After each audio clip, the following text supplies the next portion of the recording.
हमारी बहनें प्रभु राम लक्ष्मण के समान हमारे भाई आइए दिव्यमान 9 दिवसीय इस महायज्ञ के आज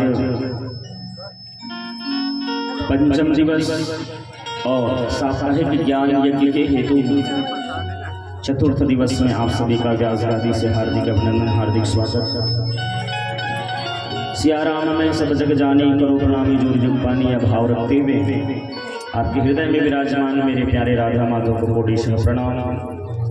ग्राम देवता, वास्तु देवता, स्थान देवी देवता, कुल देवी देवताओं को प्रणाम करते हुए इस कथा के मुख्य यजमान के रूप में हमारे प्रिय श्री दयाल जी, श्रीमती सुनीता बाई जी, ग्राम पटेल श्रीमान वीरेंद्र सिंह कुंजाम जी, ग्राम के प्रधान और सरपंच श्रीमान शिवशंकर जात्री जी, साथ ही सचिव श्रीमान डोम सिंह घुमरिया जी, कोषाध्यक्ष है आप श्रीमान मदन यादव जी, ग्राम के वरिष्ठ नागरिक के रूप में श्रीमान राम सिंह चंद्रवंशी जी, और प्रत्यक्ष अप्रत्यक्ष से जो सेवा में लगे हुए इस महायज्ञ के आप सभी सेवकगण, आप सभी भगवतवृंद, आप सभी को वंदन प्रणाम करते हुए व्यास गादी से स्वागत करते हुए आइए पुनः हम सभी भजन के पश्चात दिव्य अमृतमय कथा रस स्वादन करने का प्रयास करेंगे। कल हम सभी व्यास गादी से कथा सुन रहे थे पंचम स्कंद की, और पंचम स्कंद में जिन साधक के जीवन में कुछ त्रुटि हुई है, कमी आई है और किस तरीके से वह पद भ्रष्ट हुआ गया था साधना करने के लिए, लेकिन माया के चलते एक जीव के मोह में फंस करके जो संकल्प था उनका, वह संकल्प से वह चित हो गया। योगी किस तरीके से योग मार्ग में भ्रष्ट हो जाते हैं, कभी कभी किस तरीके से माया जो है अपनी ओर खींच ले आती है और एक साधक के जीवन में बाधा उत्पन्न करके जो ऊंचाई में पहुंच जाया रहता है वह भी किस तरीके से नीचे गिर जाता है। महाराज जी पंचम स्कंद के रूप में हम सबने समझने का प्रयास किया। अब आइए भागवत जी के षष्ठी स्कंद में प्रवेश करें। हम कह सकते हैं कि अब भागवत जी के ग्रंथ के आधे में पहुंच गए हैं। छठा जो स्कंद है ये मंत्र विज्ञान की बात कहता है। अच्छा, छठवें स्कंद में एक दिव्य ब्राह्मण के उपाख्यान के पूर्व नरकों का और स्वर्ग का वर्णन बताया गया है। स्वर्ग और नरक है। हमारे जगह कई प्रकार के नरक का वर्णन है। रौरव, महारौरव, कुंभीपाक, तामिश्र, अंधतामिश्र, ये नरक है। 28 प्रकार का नरक का वर्णन कहा गया है शास्त्र में। जैसे ही नरक के बारे में व्याख्यान करने लगे राजा तो भयभीत हो गया। राजा ने पूछा है गुरुदेव, क्या सच में स्वर्ग और नरक नाम की कोई चीज होती है?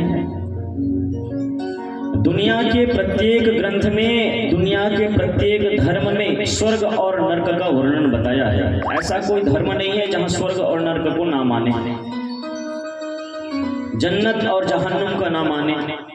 हेल एंड हेवन के रूप में चर्चा किया गया है, स्वर्ग और नरक के रूप में चर्चा किया गया है। इस स्वर्ग और नरक है क्या सच में यह देह छूटने के बाद जीवात्मा स्वर्ग या नरक का सुख या कर्म का भोग भोगता है? क्या ये सही में हो सकता है? अच्छा, ये स्वर्ग और नरक का वर्णन क्यों किया गया है शास्त्र में? इसका केवल एक ही अर्थ है मेरे प्यारे, व्यक्ति जीव जो है वो सत्कर्म में लगा रहे, अच्छे कार्यों में लगा रहे, इसलिए स्वर्ग का लालच दिया गया है। व्यक्ति बुरे कर्म से दूरी बना करके रखे, इसलिए नरक का दर्द बताया गया है, बताया गया है। स्वर्ग और नरक को अगर हम ढंग से समझने का प्रयास करें तो इसको ऐसे ही समझे, जो अच्छा काम करेगा वो स्वर्ग जाएगा और जो बुरा काम करेगा वो नरकगामी होगा, वो नरक जाएगा। एक लालच दिया गया है, दूसरा डर दिखाया गया है। हम बचें कुकर्मों से, गलत रास्ते से में जाने से हम बचें, गलत काम करने से हम बचें। ये भय है। लेकिन भागवत जी का क्या है? भागवत जी का क्रांतिकारी विधान देखिए। अरे महाराज, आकाश में नहीं होती कोई स्वर्गों की दुनिया, बेकार के भ्रम में फंसी हुई है दुनिया। मरने के बाद कौन स्वर्ग जा रहा है, कौन नरक जा रहा है, किसने देखा है? भागवत जी का क्रांतिकारी विधान देखिए। अत्रैव स्वर्गे नरके चा, यही स्वर्ग है और यही नरक है।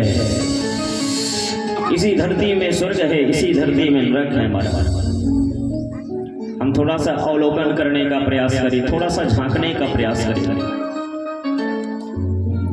जिस परिवार में, जिस घर में घर के मुखिया का आदेश सभी घर के सदस्यगण किया करते हैं, जिस घर में बड़े बुजुर्गों का बड़ा आदर होता है, जिस घर में घर के मुखिया के बातों को अमल किया जाता है, सम्मान दिया जाता है, वही घर स्वर्ग है। हाँ, वही घर स्वर्ग है। और जिस घर में बड़े बुजुर्गों का, बड़े मुखिया का कोई आदर नहीं, कोई सम्मान नहीं है मेरे प्यारे, उनको कड़वा वचन सुनाया जाता है, मुझे लगता है इस धरती में वही परिवार नरक है, वही घर नरक है। इसीलिए मैंने कहा ये भागवत जी का क्रांतिकारी विधान है। अत्रैव स्वर्गे नरके चा, यही स्वर्ग है, यही नरक है। जिसकी वाणी, जिसका मन और जिसका विचार एक सा नहीं रहता, ऐसी ही जीवात्माओं को नरक में जाना पड़ता है। जो बोलता कुछ और है, करता कुछ और है ना, ऐसा ही व्यक्ति नरक जाता है।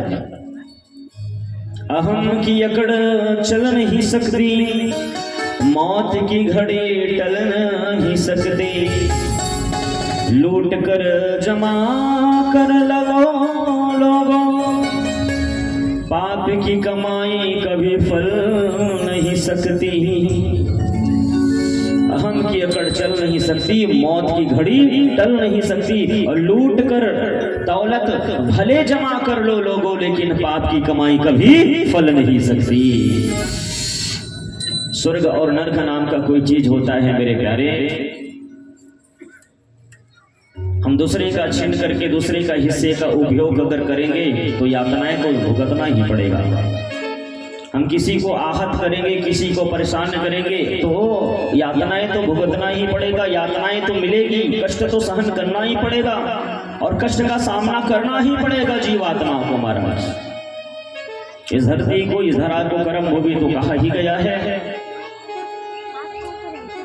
राजा परीक्षित पूछने लग जाते हैं कि क्या भगवान इतने दयालु होकर के, भगवान इतना कृपालु होकर के अपने संतान के समान जीवों को इतना कष्ट दिया करते हैं, क्यों परेशानी किया करते हैं? शाब्दिक अंतर है महाराज। शाब्दिक रूप से अगर हम समझने का प्रयास करें ना, तो यहाँ से समझिए कि वाकई यह स्वर्ग और नरक भगवान ने बनाया क्यों है। हमारे पास अगर सफेद कपड़ा है, श्वेत कपड़ा है ना, हम सफेद कपड़ा पहने हुए हैं, श्वेत कपड़ा पहने हुए हैं, यदि सफेद कपड़े में कम दाग लगा रहता है ना, तो हमारे माता मन कहाँ धोते थे? कम अगर गंदा हो तिला घर में साफ सफाई किया जा सकता है ना, डिटर्जेंट डाल के सर्फ से हमारी माता घर ही में साफ कर देती है। और सफेद कपड़ा में और ज्यादा दाग लग गया, और ज्यादा एकदम गंदा हो गया तो तालाब ले जाते हैं, है ना, और तालाब में वो लकड़ी का जो बना रहता है ना, उससे फिर कूट करके साफ करते हैं। अब कपड़ा और ज्यादा एकदम गंदा हो गया तो लगा थे कि हम कितना भी डिटर्जेंट वगैरह डाल दें, कितना भी साबुन वगैरह से यूज कर लें, ये साफ नहीं होने वाला है। एक आखिर से साफ ही बहुत ज्यादा अगर गंदा है, बहुत ज्यादा दाग लगे है, तो हमारे से नहीं सुधरे, ये धोबी सुधरी है ना, धोबी इसका सुधरिए, धोबी दे देते हैं महाराज, ये बढ़िया से फ्रेश कर अच्छा साफ कर और बढ़िया से प्रेस वगैरह करके इस्त्री करके हम लोग वापस धोबी को दे देते हैं।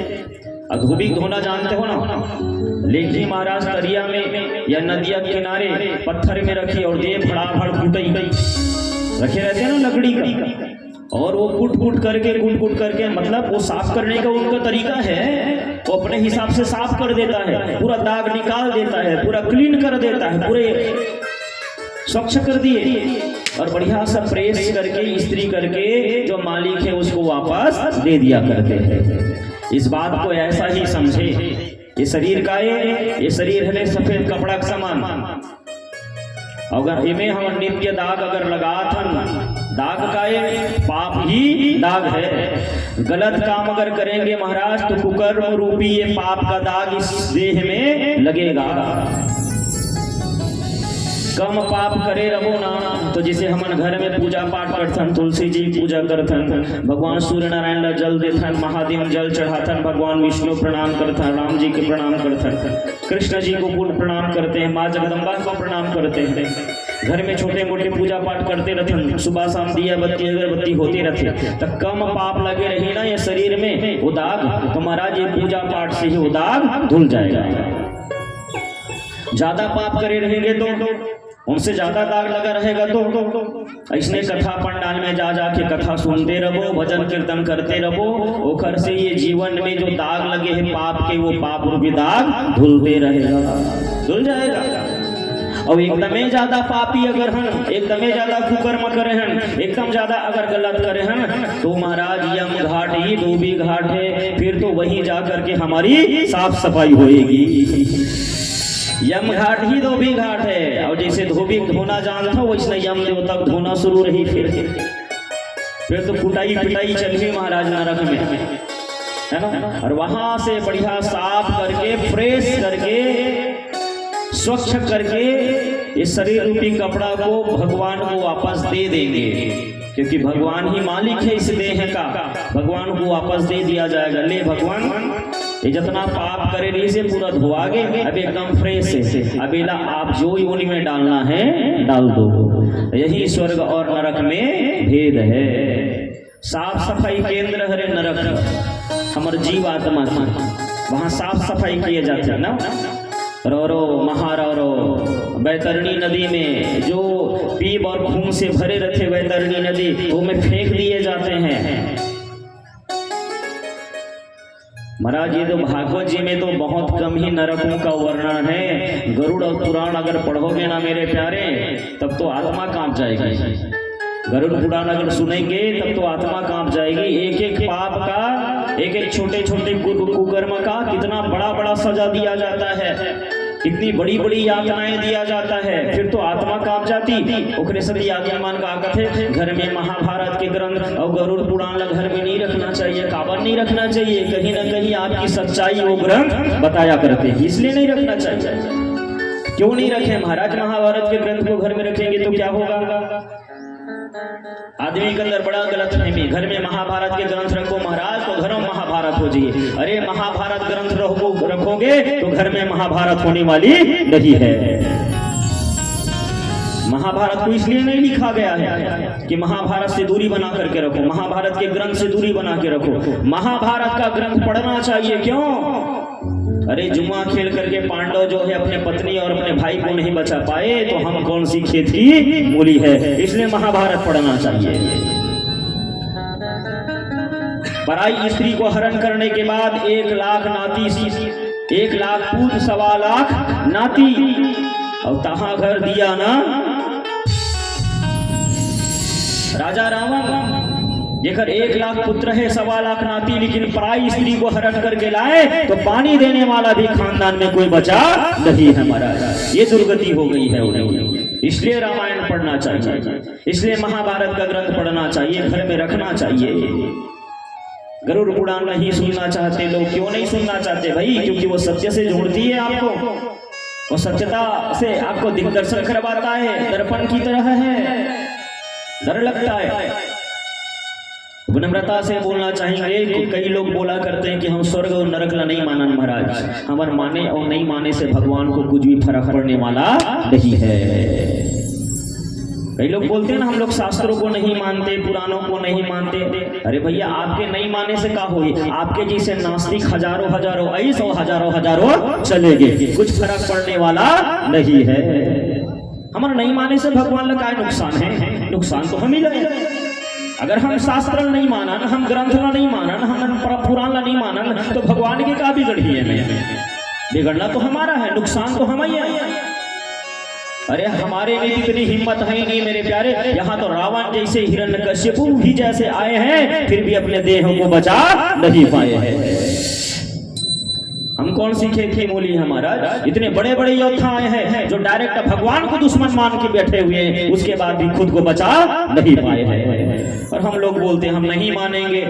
नहीं मानेंगे तो क्या हो जाएगा महाराज? भगवान का क्या बिगड़ जाएगा?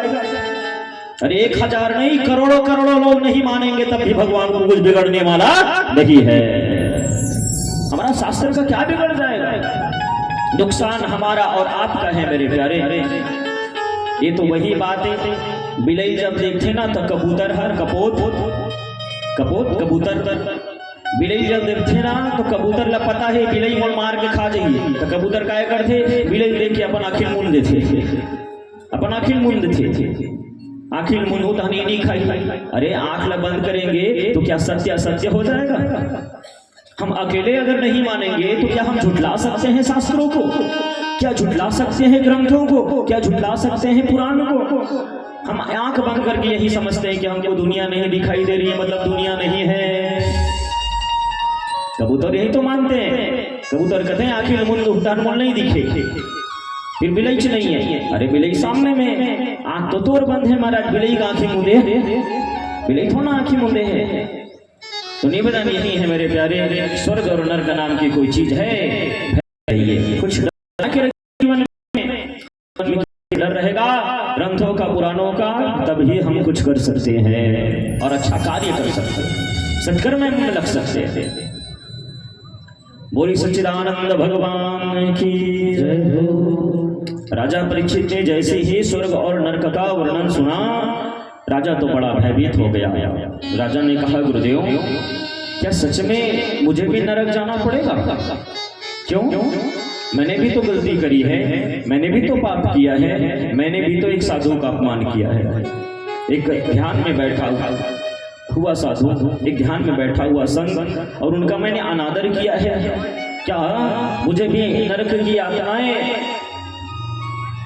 वो मिलेगी महाराज? क्या मिलेगी? तो बड़े भाव के साथ सुनिएगा। हमारे गुरुदेव कहा करते हैं दुनिया में प्रत्येक पाप का प्रायश्चित है। हमारे भागवत जी का करुणा देखिए, हमारे भगवान का दया देखिए। अपने जीवों को वो ज्यादा समय तक परेशान नहीं रख सकते। भगवान क्या कहते हैं? कुछ छूट दे देते हैं। कौन सा छूट? अगर कभी कभार कोई गलती हो जाती है, कभी कभार कोई हमसे पाप हो गया, तो ज्ञानाग्नि दग्धा कर्माणि, पाप दो ही तरीके से धुल सकता है। ज्ञान मार्ग में ज्ञानाग्नि दग्धा कर्माणि, ज्ञान की अग्नि से वो कर्म का जो फल है वो जल के राख हो सकता है। और भक्ति के मार्ग में अगर जाओगे तो नाम संकीर्तन यस्य चा सर्व पाप प्रणाशनम, भगवान के नाम जाप के द्वारा हमारा किया हुआ पाप धुल सकता है। सतत अगर हम भगवान का नाम लेते रहेंगे, नाम लेते रहेंगे, तब भी वह कुकर्म का फल हमको मिलने वाला नहीं है। ये कलयुग में मेरे प्यारे लाभ है। ये भागवत जी में उपाय बताया गया है कि अतिशय पापी को भी निराश होने की जरूरत नहीं है। मन में अगर प्रायश्चित का भाव आ जाए, जीवन में अगर पछतावा है, तो मेरा भगवान करुणा से भरा हुआ है, वो दया से भरा हुआ है। कभी हम गलती कर भी देते हैं ना मेरे प्यारे, तो हम स्वीकार करके भगवान के पास जाएं, भगवान से कहे महाराज कुछ भी हो, हम आपके ही तो संतान हैं। अरे भूल तो हम जीवों से ही होती है ना महाराज। ये माया आपकी इतनी प्रबल है, आपकी माया खूब नचाती है हमें, और आपके माया के ही चलते तो हम गलती कर बैठते हैं। भगवान कभी ये स्वीकार कर लो अपने गलती को। कभी भी गलती होती है ना जीवन में, कभी बुरा काम आपने कर लिया है ना मेरे प्यारे, तो भगवान के पास जा करके बोला करें, स्वीकार करो अपने गलती को, कहो हमसे भूल हो गई है, हमसे बहुत बड़ी गलती हो गई है, मेरा भगवान करुणा से भरा हुआ है, दया से भरा हुआ है, तेरे सारे अपराध को वो क्षमा कर देंगे। हमें गलती क्या होती है पता है? हम लोग स्वीकार करना नहीं चाहते, और गलती करने के बाद और दोबारा गलती में लगे रहते हैं। गलत करने के बाद स्वीकार करो भगवान के पास जाकर के, रो भगवान के पास, बताओ भगवान को कि हमसे भूल हो गई है, आप कृपा करिए हमारे ऊपर, हमारे सारे अपराध क्षमा करिए आप। हम क्या दे सकते हैं आपको भगवान? सिवाय आंसू बिंदु के ओ मेरे मालिक, सिवाय आंसू बिंदु के ओ मेरे मालिक, मैं कुछ भी चढ़ाने के काबिल नहीं हूँ। ये भाव तो रखिए हमारे, हम भगवान को क्या दे पाएंगे? केवल दो आंख के आंसू के सिवा, केवल आंसू ही तो है हमारे, बाकी सब कुछ तो उन्हीं का है। ये शरीर भी उन्हीं का है, ये धन भी उन्हीं का है, ये पद और प्रतिष्ठा भी उन्हीं का दिया हुआ है, ये सम्मान भी तो उन्हीं को दिया है। क्या है हमारे पास? केवल अपने आंख के आंसू। विनम्रता से शरणागति ले लीजिए मेरे प्यारे, सारे अपराध मेरा ठाकुर क्षमा करे, स्वीकार तो करे। हम राजा रो पड़ा था, राजा ने कहा गुरुदेव मैंने भी तो गलती करी है ना, क्या मेरे पाप का प्रायश्चित नहीं हो पाएगा? तो गुरुदेव कहने लगे शास्त्र में प्रत्येक पाप का प्रायश्चित का विधान है, पछतावा अगर जीवन में है तो मेरा भगवान क्षमा भी कर देते हैं। वो करुणा से भरे हुए हैं ना, वो प्रेम से भरे हुए हैं। तो बोले महाराज ये बात समझ में नहीं आई, किस तरीके से क्षमा करते हैं? तो छठा स्कंद में बड़ा सुंदर सा प्रसंग आया है अजामिल का। अजामिल कैसे भगवान भूल जाते हैं सारी गलतियों को। कितना बड़ा बड़ा भी अगर पाप आदमी ने किया है, फिर भी अगर एक बार दिल से परमात्मा के शरणागति में पहुंच गया तो मेरा भगवान जीवन भर का सारा पाप भूल जाता है, सारा गलत आचरण भूल जाता है। तो किस तरीके से कहा, एक गांव में रहा करता है अजामिल, वेदज्ञ ब्राह्मण का बेटा है, पुत्र है, नाम अजामिल। हम थोड़ा समझने का प्रयास करें इन कथा को, ये कथा हमारे लिए बहुत ज्यादा उपयोगी है। अजामिल का अर्थ क्या? अज मतलब होता है परमात्मा और अज मतलब होता है माया। मिलना तो चाहिए था इन ब्राह्मण को भगवान से, लेकिन मिल कहां से गया? ये माया से, माया में मिल गया। एक दिन की बात है, उनके पिताजी वेदज्ञ ब्राह्मण ने बेटे अजामिल से कहा कि लाला संध्या होने को है, सूर्य अस्त होने को है और घर में लकड़ी संविधा नहीं है, यज्ञ करनी है, हवन करनी है शाम के समय। ऐसा कर अजामिल जा जंगल जा और जंगल में लकड़ी संविधा, तुलसी पत्र, बेल पत्र ये इकट्ठा करके लेते आना, फूल दुबी है ना, पत्र पुष्प फल लकड़ी संविधा ये इकट्ठे करने के लिए अजामिल घर से निकला। और जैसे ही जब घर से निकला ना तो गांव के बाहर एक तालाब है और तालाब के किनारे उन्होंने क्या देखा कि एक वैश्या, एक गणिका जो नाच गान करती है ना, चरित्रहीन स्त्री, एक गणिका नाच गान करने वाली एक शराबी के साथ रमन कर रही थी। बड़ी सुंदर है क्योंकि बहुत सजी धजी है। अब वो दुनिया को आकर्षित करने वाली स्त्री है ना, तो खूब श्रृंगार करके बन ठन के रहती है, नाचने वाली है, गांव गांव जाके नाचती है, ये बहुत सज धज के तैयार बैठी है और एक शराबी के साथ रमन कर रही है। तभी अजामिल ने क्या देखा कि हवा का झोंका आया, हवा चल रहा था, संध्या का समय है, धीमा धीमा हवा चल रहा है। हवा के चलते उनके पेट का जो कपड़ा है, उनके उदर का जो कपड़ा है थोड़ा हट गया और बड़े सुंदर सोची तो थी वहां स्त्री। अजामिल ने जैसे ही उनके उदर को देखा, पेट को देखा, उनके अंदर में आ गया कामना। उनके उदर को देख करके फिर उनको चेहरे को देखने लगा। अजामिल को लगने लगा कितनी सुंदर ये स्त्री है, मैंने ऐसा सुंदर स्त्री कभी नहीं देखा, मेरी पत्नी। थोड़ा सा ध्यान देना इस कथा में। अजामिल क्या कहने लगा, मेरी पत्नी इनसे कम सुंदर है, और ये देखो कितनी बन ठन के तैयार है, कितनी अच्छी लग रही है। काश ये मेरी अर्धांगिनी होती, काश ये मेरी पत्नी होती। अगर ये मेरी पत्नी हो जावे, इनके साथ अगर मैं ब्याह कर लूं, अरे तो जीवन में कुछ भी पाने की इच्छा ही नहीं रहेगी। बावरा हो गया अजामिल उस स्त्री को देखकर, मोहित हो गया, बोले एक बार ये स्त्री मुझे मिल जाए। अजामिल दौड़ा दौड़ा गया और कहने लगा, देवी सुनो ना, हाँ आपके साथ मुझे प्रेम हो गया है।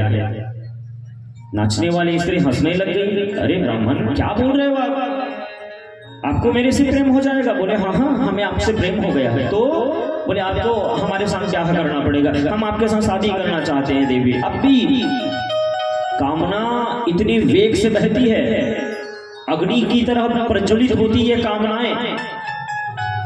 जिस समय हमारे अंदर में कुभाव आता है, जिस समय हमारे अंदर में काम वासना का प्रसार हो जाता है, प्रेषित होता है, उस समय आदमी मर्यादा का लांघ जाता है। उस समय धर्म क्या कहता है, नीति क्या कहता है, शास्त्र क्या कहता है, ये ध्यान नहीं रखते महाराज।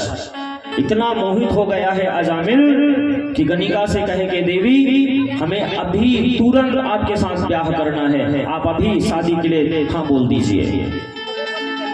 गणिका समझाने लग जाती है कि देखो मैं नाचने वाली हूँ, दुनिया वाले मुझे वैश्या कहते हैं, गणिका कहते हैं, लोग मेरे पास नहीं आना चाहते। जो अच्छे से धार्मिक प्रवृत्ति के लोग हैं, जो औदर्यवान है, जो चरित्रवान है, जो आचरणवान है, ऐसे लोग मुझसे घृणा करते हैं। और आप जाति के ब्राह्मणों, समाज में कितना सम्मान है आपका, समाज में कितना आदर है, कंधे में आपका जनेऊ है, हाथ में आपका माला है, माथे में तिलक धारण किए हुए हो। अरे पद से भ्रष्ट हो जाओगे ब्राह्मण। जो दुनिया में आपका इतना आदर और सम्मान हो रहा है वो सब मिट्टी में मिल जाएगा, भ्रष्ट हो जाओगे आप चले जाओ यहाँ से। अजामिल ने कहा ना, मुझे तो आपके साथ ब्याह ही करना है देवी। और जबरदस्ती का उनका हाथ पकड़ लिया और हाथ पकड़ करके मंदिर में गया। ब्राह्मण तो था ही, मंत्र पढ़े, गंधर्व विवाह कर लिए। गंधर्व विवाह करने के पश्चात अपने घर में आया, दोनों के गले में जयमाला। पिताजी ने देखा, अरे अजामिल तुझे तो मैं लकड़ी और सविता इकट्ठा करने के लिए भेजा था भाई, ये कौन है, किसको लेके आ गया तू? बोले पत्नी है मेरी। पिताजी ये मेरी दूसरी पत्नी है, आपकी बहू लगती, आशीर्वाद दीजिए हमें।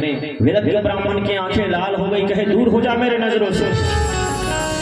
मूर्ख कहीं का, पद से भ्रष्ट हो गया है, तू मेरे आश्रम में रहने के लिए आ गया, तनिक भी तेरे अंदर संकोच नहीं हुआ, शर्म भी नहीं है तेरे अंदर, लज्जा भी नहीं आई। घर में पत्नी है और पत्नी को छोड़ करके तू दूसरा ब्याह करके ले आया। और इनका देह को देख के लग रहा है, इनके श्रृंगार को देख के लग रहा है कि वो आचरण वाली और कोई चरित्रवती ये कोई स्त्री नहीं हो सकती। तो आचरणहीन नारी को लेकर के घर में आ गया है, भ्रष्ट हो गया है, तू अपने पद से निकल जा मेरे आश्रम से। वेदज्ञ ब्राह्मण पिता ने जो फटकार लगाई महाराज, जो सुनाया है कड़ी कड़ी बातें, अजामिल ने विचार किया, लगता है इस घर में रहना ठीक नहीं है, और गया अपने कमरे में। अब पैसा वाला तो था ही, धन वाला तो था ही, 50-60 हजार रुपये लिए गड्डी जेब में रखे और गणिका के हाथ को लेकर के चले गए, पकड़ के चले गए, घर छोड़ दिया। और घर छोड़ने के पश्चात अपने गांव को छोड़ करके दूर गया है, सुदूर दूसरे नगर में जाकर के कुटिया बनाई और वही कुटिया में रहने लगा। अब देखो अपन जगह छत्तीसगढ़ी में कहावत है, बैठे बैठे खाबे तो तरियक पानी घलो, है ना, बैठे बैठे खाबे तरियक पानी घलो नहीं पूरे। अब वो 50-60 हजार पैसा कतिक दिन ने पूर्तिस महाराज, व्यसन में डूब गए हैं, खर्च में सब खत्म हो गया। अब ये जाति ब्राह्मण ने मेहनत तो कर नहीं सके, कभी परिश्रम तो करे नहीं है, ना मंत्र पढ़ के पूजा पाठ करके दक्षिणा जब आए तो दक्षिणा में ही जीवन बसर करे, जीवन यापन हुआ थे। अब मेहनत नहीं कर पाए तो क्या करना शुरू करी, अजामिल ब्राह्मण चोरी करना शुरू कर दी, डकैती करना शुरू कर दिया, है ना, लूटपाट मारकाट करना शुरू कर दिया। कुछ समय के बाद उनकी पत्नी के गर्भ से एक बेटा का जन्म हुआ, दूसरा बेटा का जन्म हुआ, समय बीतने लगे और जो अजामिल जो है भगवान के भजन में लगा हुआ था, आज एक स्त्री के चक्कर में पाप कर्म में लिप्त हो गया। ये होता है मेरे जीवन में, ये होता है प्यारे जीवन में। एक भी हमने अगर जीवन में गलत दृश्य देख लिया तो जीवन बिगड़ेगा ही बिगड़ेगा। इसीलिए मैं प्राय कहा करता हूँ, जीवन को अगर सुधारना है तो आंख को सुधार लेवे। जिसका आंख सुधर गया मुझे लगता है जीवन सुधर गया, और जिसका आंख बिगड़ गया मुझे नहीं लगता है कि उनका जीवन कभी सुधर सकता है। एक निवेदन करना चाहते हैं, जीवन को सुधारना है तो पहले आंख को सुधारिए, पहले कान को सुधारिए। आंख और कान बिगड़ गया तो समझ जाइए आपका मन बिगड़ेगा, और मन अगर बिगड़ गया तो जीवन बिगड़ना तो तय है। निवेदन करना चाहते हैं, सबसे पहले पाप प्रवेश करता है ना मेरे प्यारे, तो आंख की तरफ से ही प्रवेश करता है। सबसे पहले पाप कहाँ से? आंख से ही प्रवेश करता है। गलत देखेंगे मतलब गलत करेंगे, गलत सुनेंगे मतलब हम लोग गलत बोलेंगे। इसलिए हमारा शास्त्र कहा करता है मेरे प्यारे, हम अच्छा देखें और अच्छा ही सुने, हम कल्याणकारी ही देखें, हम कल्याणकारी ही सुने। ऐसा कोई दृश्य देख ना ले जो हमको चरित्र से अलग कर दे, जो हमारा आचरण खराब कर दे। कल जैसे मैं कथा के बीच में वर्णन कर रहा था, है ना, प्रार्थना कर रहा था, वही प्रार्थना आज भी करता हूँ मेरे प्यारे। छोटे छोटे बच्चों के सामने कभी भी लड़ाई झगड़ा करना नहीं चाहिए। वो जो देखेंगे जो सुनेंगे ना वो वही करेंगे। इसलिए घर में छोटे छोटे बच्चों के सामने माँ बाप को कभी लड़ाई झगड़ा करना नहीं चाहिए, भेद भी नहीं भरना चाहिए उनके अंदर में। नहीं तो कई बार देखे हैं माथे नाचो लेकर बैठाड़ ले रही है ना, मम्मी पापा बता मम्मी अच्छा है कि पापा, मम्मी अच्छी लगती है कि पापा। वो छोटे से लेकर बैठा के इसलिए पूछते आज के दरिद्र मन में, है ना, मम्मी अच्छा है कि पापा बता।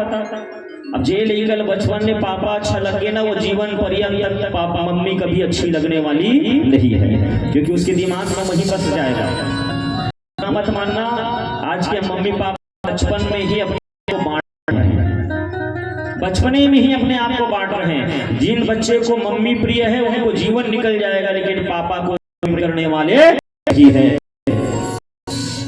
जो बचपना में भरोगे ना, वही चीज आपको दिखेगा भविष्य में। इसलिए बड़ी सावधानी से अपने बच्चों का पालन करिए। बचपना जो होता है ये सीखने का होता है, अनुकरणीय होता है। कई घर में देखबे ना छोटे छोटे लड़का मतलब एक जन पापा सिगरेट पिए, लेकर कते जा रहे सिगरेट ल सुलगा लाबे।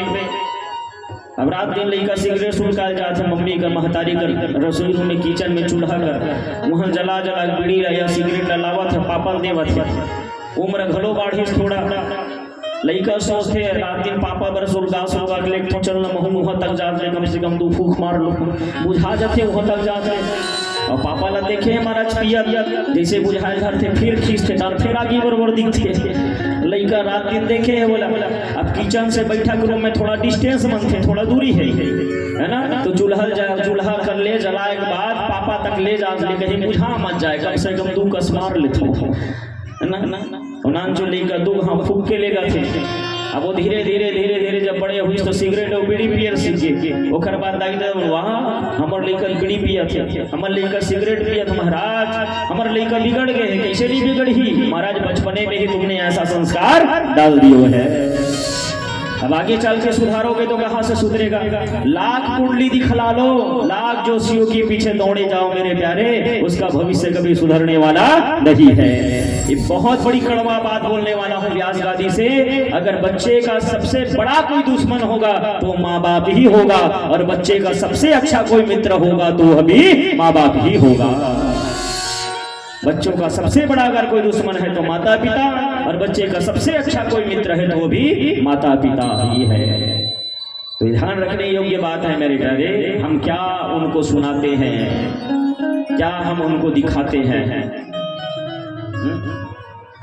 आजकल देखना गांव शहर में महाराज ऐसे लगते मानो फिल्मी दुनिया वाले हीरो हीरोइन में उतर गए। आपके गांव डहान तो मोला ऐसे नहीं दिखाते, लेकिन हमारे शहर डहान तो न महाराज, जैसे मैं कल बोले हो ना, खूब बढ़िया नया कपड़ा पहन के हो, गलती से इसने मुंह से निकल जाते हमारे शहर डहान सोच के बोले लगते। ऐसा अगर बोल दे खूब बढ़िया सच के आना, ऐसे ही से कपड़ा पहन के आते, कसम से 4 घंटा मुड़ी नहीं उठा सकता।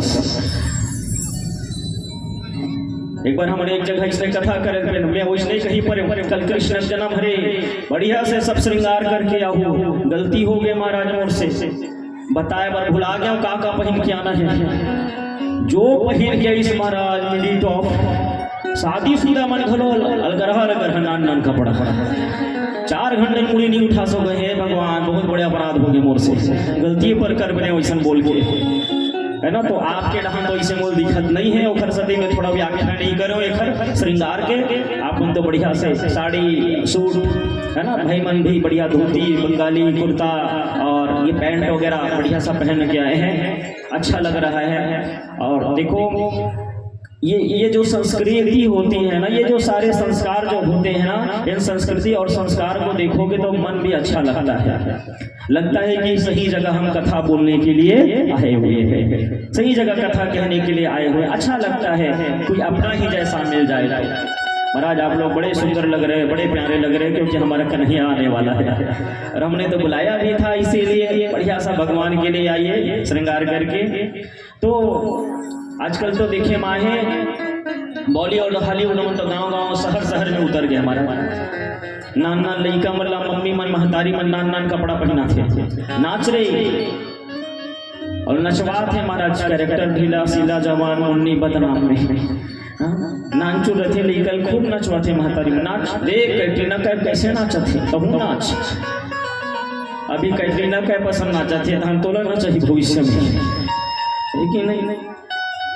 आज के माता पिता अपने बेटे को ध्रुव प्रहलाद बनाना नहीं चाहते, कर्माबाई मीराबाई बनाना नहीं चाहते हैं। आजकल के माता पिता मन शाहरुख खान और सलमान खान बनाना चाहते, कैरेक्टर ढीला वाला है ना। जो ऐसे सलमान और शाहरुख बनाना चाहे ना मेरे प्यारे, ऐसे बच्चे कभी भी बुढ़ापे में माता पिता की सेवा करने वाले नहीं है। वो धक्का मार के वृद्धाश्रम ही भेजेंगे। आप कल्पना मत करना ऐसे बच्चे आपकी सेवा करेंगे बुढ़ापे में, ना ना ना। इसलिए प्रार्थना मैं करूं, सुधारना है तो आंखों को सुधारिए, सुधारना है तो कान को सुधारिए।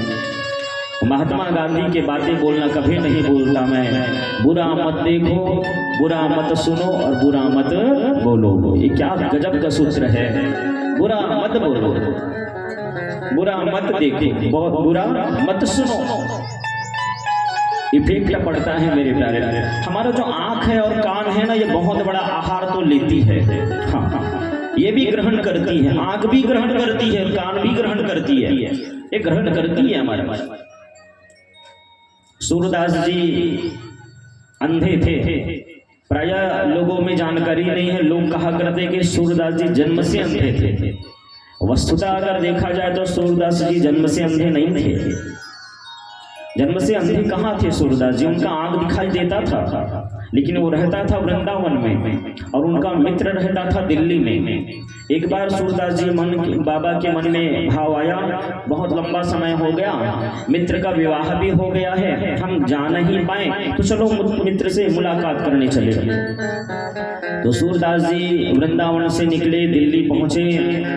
दिल्ली में मित्र के भवन में पहुंचा, घर में पहुंचा, बैठे, बढ़िया सा जय राम जय श्री कृष्ण हुआ। सोफा में बैठे सूरदास जी हाल चाल पूछ रहे थे। इतने में मित्र की नवनवेली दुल्हन, उनकी पत्नी, उनकी अर्धांगिनी ट्रे में पानी लेके आई, प्लेट में पानी लेके आई, ट्रे में पानी लेके आई और सूरदास जी के सामने रखी। सूरदास जी ने जैसे ही अपना नजर ऊपर उठाया, मित्र की पत्नी इतनी ज्यादा सुंदर थी, इतनी सुंदर थी। नवनवेली दुल्हन तो है ही, श्रृंगार है, हल्दी का रंग चढ़ा हुआ, इतना सुंदर लगी, इतनी सुंदर दिखाई दिए कि सूरदास जी के मन में गलत भाव आ गया, उनके अंदर में कामनाएं जागृत होने लग गया। इतनी सुंदर गलत भाव जैसे ही आया, पानी तो पिया, लेकिन सूरदास जी के मन जो है वो रोने लग गया, आंख से आंसू आ गए हैं। साथ में बैठे हुआ उनका मित्र ने पूछा, क्या हुआ सूरदास जी, तो रो क्यों रहा है? मेरी पत्नी को देखकर अच्छा नहीं लगा क्या? अरे शादी में तू नहीं आ पाया, यही मेरी पत्नी है। सूरदास जी ने कहा, मित्र आपके घर खिला है? मित्र ने कहा, तो बोले एक काम करना, दो कील को, दो खिला को आपके घर चूल्हा में आग जल रहा होगा, उसमें एकदम लाल तपाना, एकदम गर्म जब हो जाए, लाल लाल जब दिखने लग जाए तो उनको प्लेट में लेकर के आना मेरे पास। अब मित्र समझा नहीं, भाई ये तो साधु है, इसकी लीला यही जाने। उनके मित्र समझा नहीं। मित्र गया, दो बड़ा बड़ा कील, बड़ा बड़ा खिला आग में गर्म किया, लाल लाल जब खिला दिखने लगा, चिमटे में पकड़ करके प्लेट में रखा, प्लेट में ला करके सूरदास जी के सामने रख दिया। मित्र लो, आपने मंगाया था ना खिला, देखो एकदम लाल लाल दिख रहा है, तपा हुआ है, गर्म है, छूना मत, फफोले पड़ जाएंगे हाथ में। लेकिन सूरदास जी ने जैसे ही देखा, अपने दोनों हाथों से मारा, जो कील को उठाए, खिला को उठाए और दे मारी अपनी आंख में। जैसी गरम गरम कील, जैसी गरम गरम हुआ खिला आंख में लगा है, दोनों आंख फूट गए, दोनों आंख से रक्त की धार फूट पड़ी, खून निकलने लग गया। मित्र के आंख में आंसू आ गया, कहने लगा अरे सूर्य क्या कर दिया तूने, अपना आंख फोड़ दिया, अरे तेरे आंख से तो रक्त की धार फूट पड़ी है, अरे तू अंधा हो गया सूर्य, तूने क्या किया। सूरदास जी रोने लगे। सूर्य ने कहा मित्र, जो मित्र की पत्नी को गलत दृष्टि से देखे, गलत नजर से देखे, ऐसा नेत्र को मैं रखना ही नहीं चाहता, ऐसा आंख मुझे नहीं चाहिए। जो एक स्त्री को गलत भाव से देखे, पराई स्त्री को गलत भाव के देखे, मैं देखना ही नहीं चाहता दुनिया को, इसलिए मैंने अपना आंख फोड़ दिया। आज के बाद मैं दुनिया को देखूंगा नहीं, और दुनिया दिखेगी नहीं तो मेरे मन में कभी गलत भाव आएगा नहीं। वह सूरदास जी है महाराज। सूरदास जी ने कहा मित्र, आज मेरा आंख बिगड़ा है, कल मेरा मन बिगड़ेगा, और परसों मेरा जीवन ही बिगड़ जाएगा। इसलिए मैं चाहता हूं ना रहे बांस ना बजे बांसुरी, आंख ही नहीं रहेगी, जगत का सुंदरता ही नहीं दिखेगा मुझे, तो मेरा मन कहां बिगड़ेगा, मेरा जीवन कहां बिगड़ेगा। तो वह सूरदास है। ध्यान देना मेरे प्यारे, इसलिए मैंने कहा आंख बिगड़ गया है जिसका, मुझे नहीं लगता उनका जीवन कभी सुधर सकता है, कभी नहीं। सुधारना है तो इसलिए कहा मैंने आंख को सुधारिए। हम कल्याणकारी देखें, हम अच्छा ही चीज देखें। कहते हैं कि वृंदावन में वो बांके बिहारी का दर्शन करने के लिए जाया करता था सुर बाबा। कथा बाद में आगे और बता देता हूँ, अच्छा लगेगा। वैसी कथा का टॉपिक तो कंप्लीट है, लेकिन सूरदास जी जाया करते थे वृंदावन में बांके बिहारी का दर्शन करने के लिए। तो एक बार पुजारी को मजाक सूझ गया, पुजारी कहने लगे अरे सुर बाबा, हाँ तेज अंधा है, बस आंखें दिखे नहीं तो रोज रोज 4 बजे काबर आ जाता मंदिर में, हाँ आपला दिखाई जब नहीं दिए तो मंदिर काबर आता, कोला देखे पर आता, यहाँ आपला दिखना था नहीं तो सूरदास जी कहते मोला दिखाई नहीं देने दिए, लेकिन जेखर से मैं मुलाकात आरंभ करेला था ओला दिखते, हाँ मोला नहीं दिखे लेकिन बांके बिहारी को तो दिखता है, हाँ वो मुझे देख लेते हैं। भाई मेरा आंख रहता तो मैं देखता, मेरी आंख नहीं है तो वो देख लेता है। जेकर से मुलाकात करेला था वो तो मोला देख लेते ना भाई, एक सती मंदिर आता। लोगों में बात फैल गई कि सूरदास जी की आंखें भले मत दिखे, लेकिन मन के आंख खुला है, मतलब अंदर से वो देख लेते हैं, मन के आंख से वो देख लेते हैं, संसार को दिखाई उनको देता है। लोग बावरे हैं जो कहते हैं सूरदास जी आंख से अंधे, आंख से अंधे। पुजारी कान में आवाज आ गया, सब कहा थे पूरा वृंदावन के मन के सूरदास जी दिखते, सूरदास जी दिखते, भले आंखें नहीं है तब वो मन की आंखें देख डरते।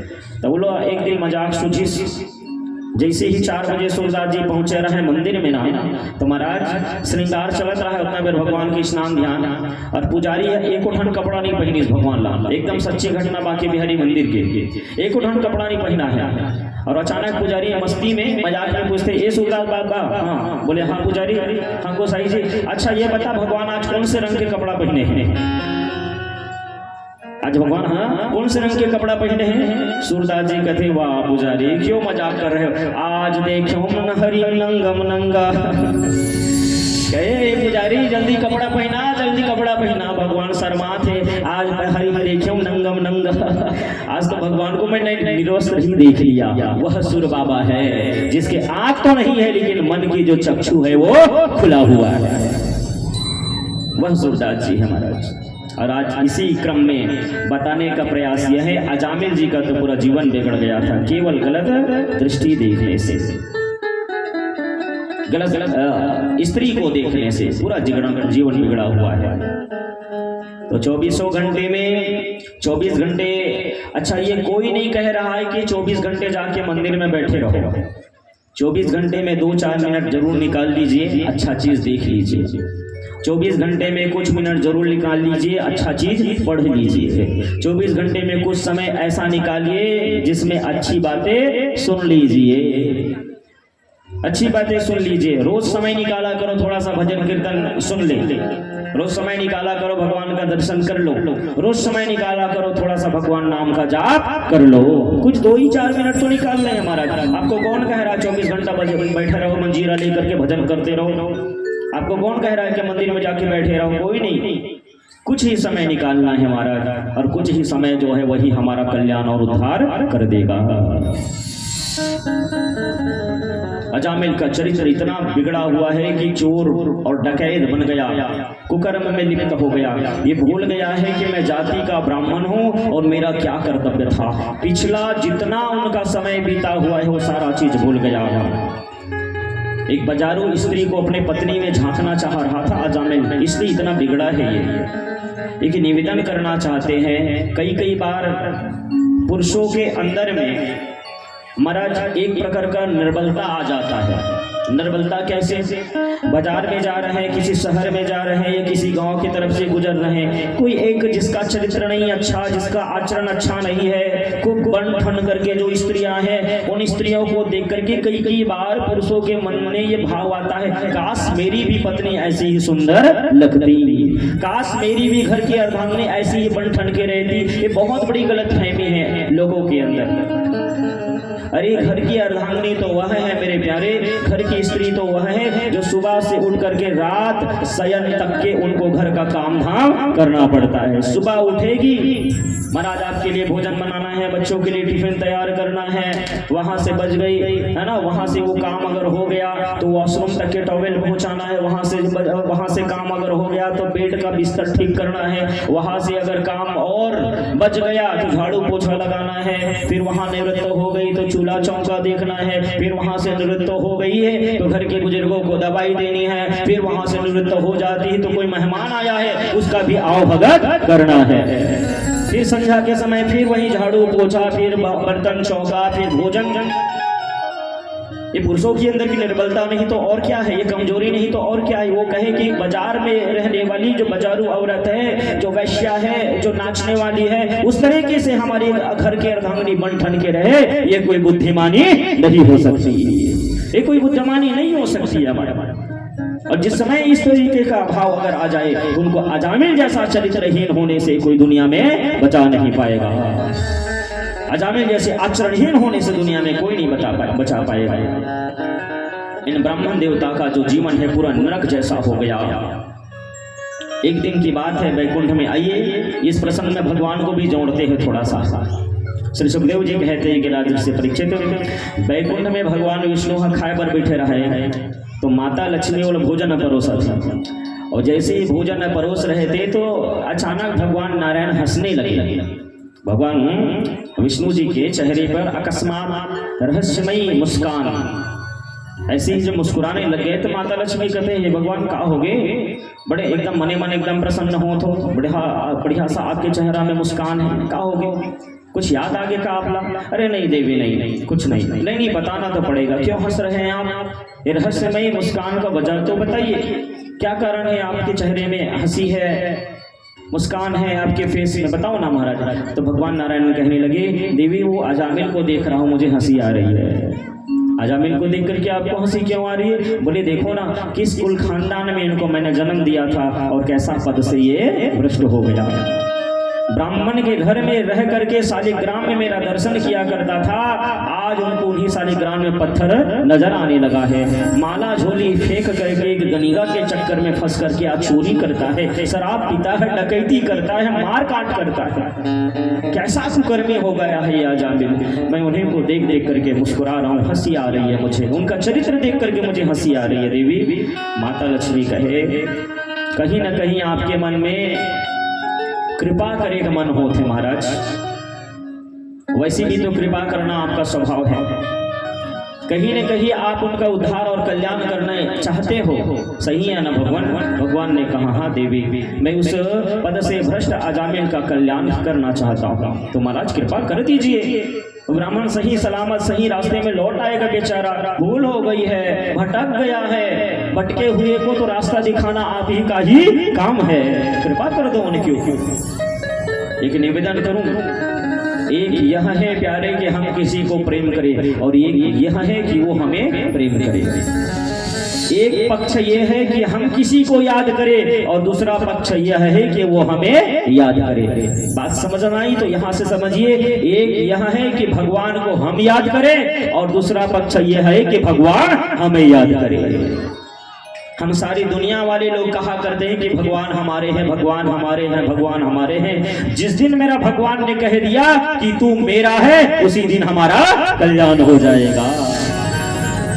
हम सबका प्रयास यही रहना चाहिए मेरे प्यारे कि हम भगवान के बन जाए और भगवान हमारे हो जाए।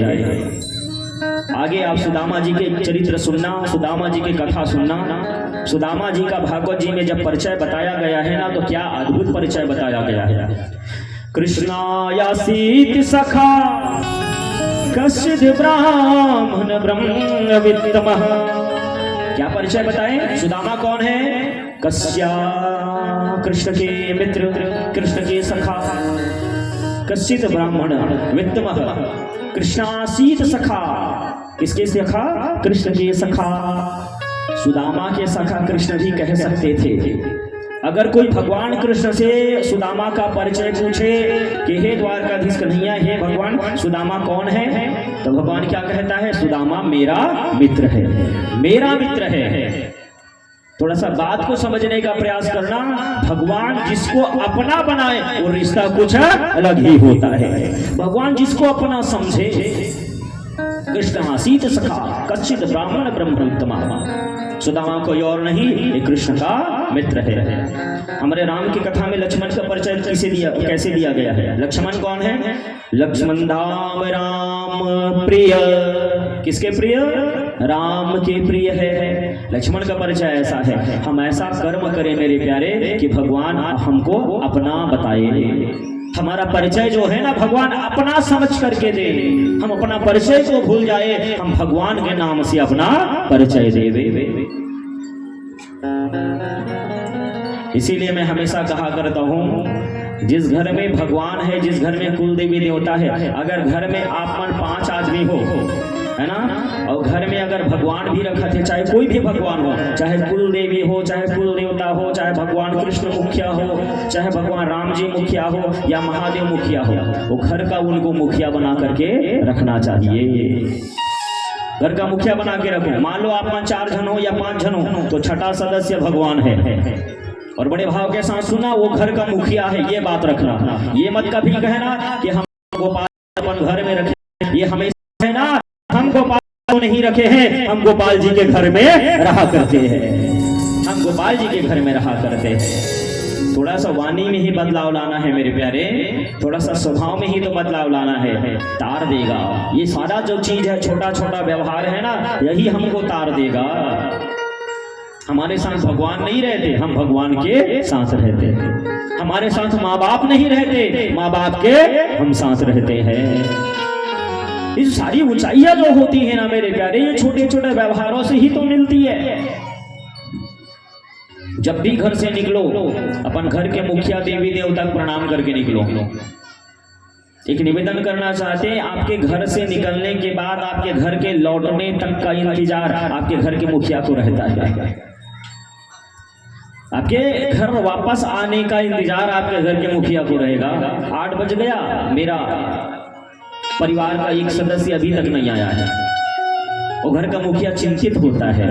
केवल माँ बाप नहीं, आपके घर का जो देवता है वो भी चिंतित रहता है, मेरा घर का एक सदस्य घर से बाहर है, अब तक तो आ जाना चाहिए था। अगर जीवन में एक नियम रहेगा मेरे प्यारे, व्यास गादी के मैं दावे के साथ कहता हूँ, उस व्यक्ति का कभी भी एक्सीडेंट या अकाल मौत नहीं होगा, कभी नहीं हो सकता।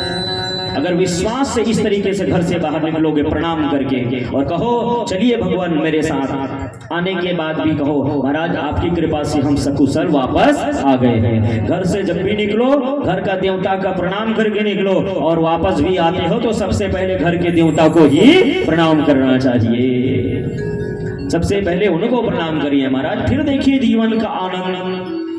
ये छोटी छोटी ही चीज है, कोई बड़ा आपको माला जाप, कोई बड़ा 2-4 घंटा मंदिर में जाके पूजा पाठ करने नहीं कह रहे। ये छोटा छोटा व्यवहार में नियम में आप नियम बना लीजिए, आनंद आ जाएगा। कुछ अलग ही जीवन शैली लगेगा आपका महाराज। आपको 24 घंटा ये लगने लगेगा कि हम भगवान से दूर नहीं, 24 घंटा भगवान हमारे साथ है। 24 घंटा लगेगा, कुछ अलग आनंद आता है। और मैं अपना अनुभव बताऊंगा व्यास गादी से, तो ये तुम्हारा तारीफ हो जाएगी, बड़ाई हो जाएगी। वैसे भी मैं व्यवहार की कथा ज्यादा अच्छा नहीं लगता अपने बारे में बताना, लेकिन सच में लोगों को, दुनिया वाले को अनुभव हुआ है कि नहीं हुआ है तो मुझे तो पता नहीं। मुझे हमेशा मेरा भगवान का अनुभव होता है, हमेशा। कभी भी अगर रास्ते में, मैं तो ऐसा हूँ महाराज, दो दो तीन दिन बाद तो हमारे फोर व्हीलर हमारी कार के एक्सीडेंट हुई है, इतनी भयंकर भयंकर एक्सीडेंट हुई है हमारे घर वालों को पता भी नहीं चला। वहीं से वहीं रास्ते में रोड से ही हमने वर्कशॉप भिजवा दिया था गाड़ी को। 2 दिन 3 दिन कुछ बिगड़ा है करके बोल देते थे, घर में बताया नहीं करते थे, क्योंकि हमको तो रोड ही में ज्यादा चलना रहता है ना, कभी यहाँ कभी वहाँ जाना रहता है हमेशा। ऐसा भयंकर भयंकर की गाड़ी की जब स्थिति देखा करते थे हमारे वर्कशॉप वाले लोग, तो कहा करते थे पंडित जी ये गाड़ी को देखेगा तो कोई विश्वास नहीं कर सकता कि इसमें चलाने वाला बच भी सकता है। आप यकीन नहीं करोगे मेरे प्यारे, खरोच नहीं आता था मेरे को, खरोच भी नहीं आता था। 2 से 3 बार हाईवे रोड में ऐसा भयंकर भयंकर दुर्घटना हुई है कार में हमारी। हमारा खैर ये अपना अनुभव की चीज है, बोलना इसलिए मुझे पड़ रहा है कि शायद दुनिया को लगे या ना लगे भगवान नाम की कोई चीज है, लेकिन मुझे तो 24 घंटा लगता है कि मेरा ठाकुर जी मेरे साथ रहता है, मेरे ठाकुर जी मेरे साथ रहता है। और जब तक ये है मेरे प्यारे, कोई दुनिया की हिम्मत नहीं कोई बाल बांका भी कर पाए, कोई खरोच तक आने दे दे मेरी भगवान, कभी नहीं। तो ये होता है हमारा प्रेम, जो भगवान याद करने लग जाए अपने भक्तों को, अपने भक्तों को याद करने लग जाए। अजामिल का जीवन में भी 4 संत भेज दिए हैं ठाकुर जी ने। देखो प्रभु की जब कृपा होती है ना, तो संत के रूप में जीवन में पहले आते हैं। भगवान जब भी आएंगे ना किसी जीवन में, तो बड़े भाव के साथ और विश्वास के साथ सुनना, भगवान डायरेक्ट कृपा करने नहीं आते। भगवान जब भी आएंगे तो किसी साधु के रूप में आएंगे, किसी भगवान के भगत के रूप में ही आएंगे। अजामिल का उद्धार करना था, इसलिए अजामिल के जीवन में 4 संत भेज दिए, और वो चारों संग गाते गाते जा रहे हैं। अब वो तो फक्कड़ है, फक्कड़ तो मन मौजी रहते हैं, हमारा मगन होके गाते जा रहे हैं। गोविंद गाले गोपाल गाले, आइए मेरे साथ। गोविंद गाले गोपाल गाले, गोविंद गाले गोपाल गाले, गोविंद गाले गोपाल गाले, गोविंद गाले गोपाल गाले। जीवन की नैया किनारे लगा ले, किनारे लगा ले, जीवन की नैया किनारे लगा ले, किनारे लगा ले। ओहो जीवन की नैया किनारे लगा ले, किनारे लगा ले, जीवन की नैया किनारे लगा ले, किनारे लगा ले। गोविंद गाले गोपाल गाले, गोविंद गाले गोपाल गाले, गोविंद गाले गोपाल गाले, गोविंद गाले गोपाल गाले। जीवन की नैया किनारे लगा ले, किनारे लगा ले, जीवन की नैया किनारे लगा ले, किनारे लगा ले, जीवन की नैया किनारे लगा ले, किनारे लगा ले, जीवन की नैया किनारे लगा ले, किनारे लगा ले।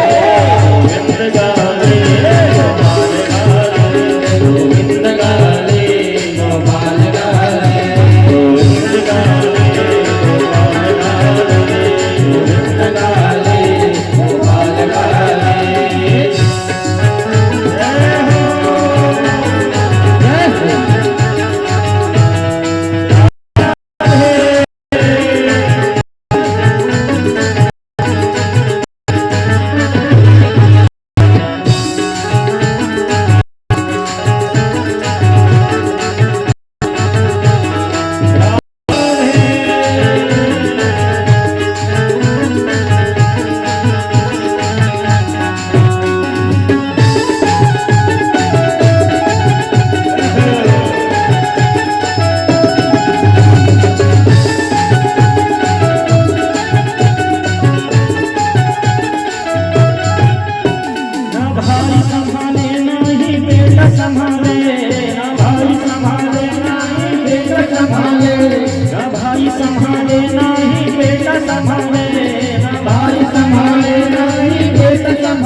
संग में चलेंगे ना बंगले अटाले, संग में चलेंगे ना बंगले अटाले, मरने के पीछे अकेले निकाले, अकेले निकाले, मरने के पीछे अकेले निकाले, अकेले निकाले, मरने के पीछे अकेले निकाले, अकेले निकाले, मरने के पीछे अकेले निकाले, अकेले निकाले, गोविंद गाले, गोपाल गाले, गोविंद गाले, गोपाल गाले, गोविंद गाले, गोपाल गाले, गोविंद गाले, गोपाल गाले।